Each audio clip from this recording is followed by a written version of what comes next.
রাধে রাধে বন্ধুরা, দুষ্টু মিষ্টু ব্লগ চ্যানেলে আরও একটি নতুন ব্লগে তোমাদের সবাইকে জানাই অনেক অনেক স্বাগত। তো তোমরা সবাই কেমন আছো? আমরা কিন্তু বেশ ভালো আছি। আর আজ হলো শুক্রবার, তোমাদের সবাইকে সাথে নিয়ে আজকের ব্লগটা শুরু করলাম। সাথে থেকো, আশা করছি আজকের ব্লগটাও তোমাদের বেশ ভালো লাগবে। তো উঠেই তারপর কি বলো তো, মনে হয় কখন রান্নাটা শেষ করব। কেননা ছোট ছেলে নিয়ে কাজ, আর আমার ছেলে আজকে খুব সকাল সকাল ঘুম থেকে উঠেও পড়েছে এবং রাতেও না অর্ধেক রাত পর্যন্ত জেগেছিল। তো সেজন্য ঘুমও ভালো হয়নি, এবং যেহেতু মেয়ে টিউশনি স্যার সকাল করে আসবে, আবার স্কুলের রান্না আছে, টিফিন আছে, এসবের জন্য আমিও বেশিক্ষণ ঘুমাইনি। খুব সকাল সকালে উঠেছিলাম, আর আজকে দেখো সকাল থেকে বেশ ভালো রোদ উঠেছিল। তো সেই জন্য ভাবলাম আগে অন্য কাজ বাদ দিয়ে মেয়ের জন্য রান্নাটা বসিয়ে দিই। মানে অনেকটা বেলা করেই রান্নাটা বসাইছি, তখন বাজে ঘড়িতে ওই 8টার মতো বাজবে। তো তারপরে এই যে মসুর ডালটা সেদ্ধ করতে দিয়ে দিলাম, আর এদিকে পোস্তটা বাটবো বলে রেডি করে রেখে দিলাম। তারপর মোটরে জল ছিল না, সেই জন্য আর কি মোটরটা অন করে বোতলগুলোর মধ্যে সব জলগুলো ভরে নিচ্ছি। আর এই সময় মোটরটা অন করে তোমাদের দাদাভাই প্রত্যেক দিনই গোয়াল বাড়িতে ওই গরুদের স্নান করায়, এবং গোয়ালে যে গরুর খাওয়ার যে জলটা থাকে সেটা ভরে নেয়। আর আমরা এদিকে মানে আমি হোক কি মা হোক, দুজনের মধ্যে যে হোক, ওই বোতলে জলগুলো ভরে নিই এবং বাথরুমে যে ড্রামগুলো থাকে সেগুলো ভর্তি করে রাখি। মানে মোটর চালালে এই কাজগুলো আমরা করে রাখি, জলের কাজগুলো। তো যাই হোক, এদিকে কি বলো তো, ভাতটা একদিকে মানে বড় কুকারটার মধ্যে ভাতটা সেদ্ধ করতে বসিয়ে দিয়েছি, আর এদিকে ডালটা সেদ্ধ হচ্ছে। তো ততক্ষণ আমি আলুটা কেটে নিই। তো আজকে ভাবলাম মেয়েকে টিফিনে ওই আলুর তরকারি বানিয়ে দেবো।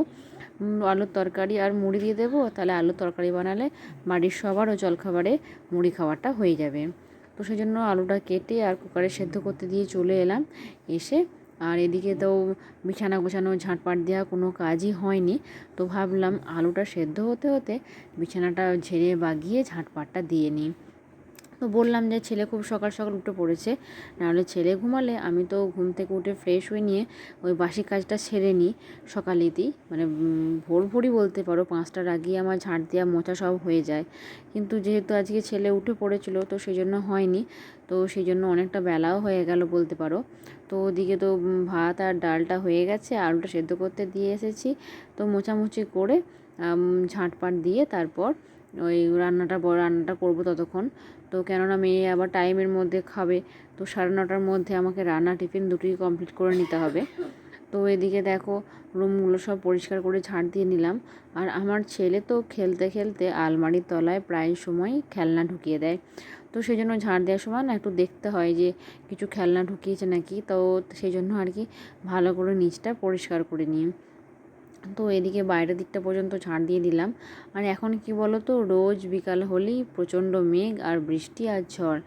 তো সেই জন্যই আর কি নিচের মেঝেগুলো ভিজে এবং অনেক পাতাও পড়ে থাকে জানো তো। তো এদিকে দেখো পর্দাগুলো কালকে সন্ধ্যার দিকে না দিয়ে দিয়েছিলাম, কারণ ছেলে ডাইনিংয়ের মধ্যে খেলা করে। আর খেলা করলে কি বলো তো, ওই ঠান্ডা হাওয়াটা আসে বলে না ঠান্ডা লেগে যাওয়ার সম্ভাবনা থাকে। তো সেই জন্য দুটো পর্দাই আর কি দিয়ে এখানটা গার্ড করে দিয়েছিলাম। তো পর্দাগুলো বেঁধে দিলাম, বেঁধে দিয়ে ঝাঁটপাটটা দেওয়া হয়ে যাওয়ার পর গেটটা লাগিয়ে দিয়ে একদম সোজা চলে এসেছি রান্না করতে। তো এদিকে টমেটো কুচি আর দুটো লাল লাল টকটকে লাল লঙ্কা ফেলে দিয়েছিলাম, ফেলে দিয়ে তো ওই তেলের মধ্যে দিয়ে ভাজতে দিয়ে দিলাম। তো আলুটা যেহেতু সেদ্ধ করা হয়ে গেছে, তো ভাবলাম আগে জলখাবারটাই বা টিফিনটাই আগে বানিয়ে নিই। তো সেই জন্যই আর কি ওটাই বসিয়ে দিলাম। আর কি বলো তো, ওই আলুর তরকারিটা না একটু বেশ টমেটো দিলে টক ঝাল খেতে বেশ ভালো লাগে। তো টমেটোটার মধ্যে আর কি একটু আদা গুঁড়ো, একটু জিরে গুঁড়ো, হলুদ এসব দিয়ে দিলাম। তো তারপর হালকা করে নাড়াচাড়া করে নিচ্ছি। তো টমেটোটা একটু বেশ গেলে দিচ্ছি। আর এখন নুনটা দিইনি জানো তো। তো নুনটা দিইনি, তার কারণ হচ্ছে আমি না এক জায়গায় দেখেছি যে রান্না করার সময় নুনটা একটু পরে দিলে না, মানে সবজিগুলো ভালো করে তেলে ভাজা ভাজা হয়ে গেলে তারপর নুনটা দিতে হয়। তো সেই জন্য আর কি দিইনি। আর তারপর আর কি জলটা দিয়ে নুনটা দেবো। তো আলুটা যেহেতু সেদ্ধ করাই ছিল, নরম মতো হয়ে গেছে, তো বেশি খুব একটা জল দেব না, আর একটু মাখো মাখো টাইপের করব। তো দেখো আলুটা বেশ নরম গলা গলা মতন হয়ে গেছে। তো দু একটা আলু গেলেও দেবো, তাহলে ঝোলটা না বেশ গ্রেভি গ্রেভি টাইপের হবে। তো তো এদিকে একটু ভালো করে নাড়াচাড়া করে দিচ্ছি, আর নামাবার আগে একটু ওই মিট মশলা দিয়ে দেবো, তাহলে বেশ টেস্ট হবে। আর কি বলো তো, আমি না এখন রান্নায় যেহেতু খুব গরম পড়ে গেছে, সেই জন্য শুকনো লঙ্কা একদমই ব্যবহার করছি না, কেননা শুকনো লঙ্কাটা না গরমের সময় শরীরের পক্ষে খুবই ক্ষতিকারক। তো সেই জন্য কাঁচা লঙ্কাই না ব্যবহার করছি। তো এদিকে তো আলুর দমটা হয়ে গেল, নামিয়ে রেখে দিলাম। আর পোস্তটা মিক্সার গ্রাইন্ডারে ঘুরিয়ে নিয়েছিলাম। তো কি বলো তো, ওই তেলেতে দিয়ে ভালো করে ভেজে নেব। কিছু দিলাম না, কেননা পেঁয়াজ দিয়ে পোস্ত করলে না খুব মানে হজম হয় না। আর এই সময় মানে বাড়ির সবারই মোটামুটি শরীরটা খারাপ, হজমের সমস্যা হচ্ছে, তো সেই জন্য পেঁয়াজ পোস্ত আজকে বানালাম না। আর কি বলো তো, আজকে সবজি বলতে লাউ ছিল, তো আমার মেয়ে আবার লাউ পোস্ত খেতে চায় না, তো সেজন্য শুধু পোস্তই বানালাম। নাহলে ভেবেছিলাম একটু লাউ কেটে লাউ পোস্ত বানাবো। তো সবজিটাও খাওয়া হলো, আর এদিকে পোস্তটাও খাওয়া হলো। তো যাই হোক, ও পোস্ত পেলে তো খুব খুশি, তো ওর মতোই বানিয়েছিলাম আর কি। তো তেলের মধ্যে ভালো করে ওই মিক্সার গ্রাইন্ডারের কৌটোটা ধুয়ে দিয়ে দিলাম। তো পোস্ত তো বাড়লে পোস্তর ঢাকনা এবং যে থাকে গ্রাইন্ডারের যে জায়গাটা থাকে, তো সেটার মধ্যে অনেকটা লেগে থাকে। তো ভালো করে জল দিয়ে ধুয়ে দিয়ে দিলাম এবং বেশ ভালো করে নাড়াচাড়া করে ভেজে নিচ্ছি। তো একটু শুকনো শুকনো মতো ভাজাটা হবে। আর কি বলো তো, এটা খেতে না বেশ ভালোই লাগে। তো দেখো, বেশ বারে বারে নাড়াচাড়া করে একটু শুকনো শুকনো মতো করে নিচ্ছি।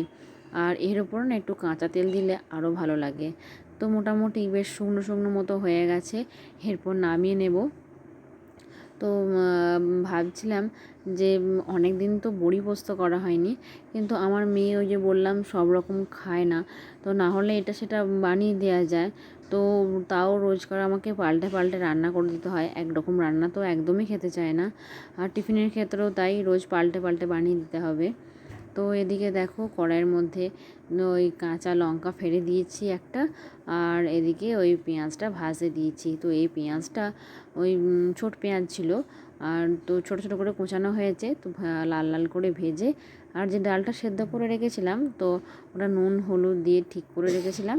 তো ওটাই এখন মানে মুড়ে দিলাম পেঁয়াজ দিয়ে। তো পেঁয়াজ দিয়ে চাপ চাপ মুসুর ডাল আর ওই পোস্ত ভাত মেয়ে খেয়ে স্কুলে যাবে।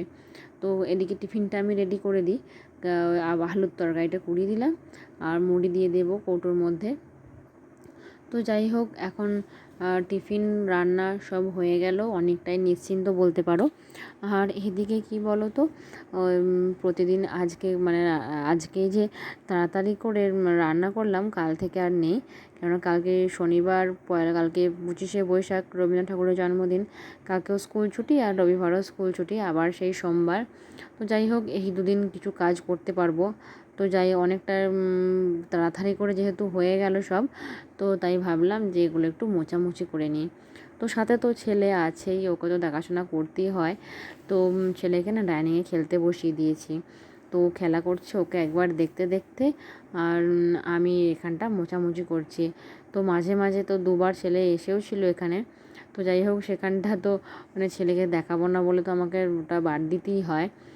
তো জানি না কবে থেকে ছেলেকে তোমাদেরকে দেখাতে পারবো, এবং ছেলেকে তোমাদেরকে মানে ছেলে যে আসে যায় বা ছেলেকে নিয়ে যে আমি যে কাজগুলো করি সেগুলো তোমাদের সাথে শেয়ার করতে পারলে আমারও ভালো লাগতো, আর আশা করি তোমাদেরও ভালো লাগতো।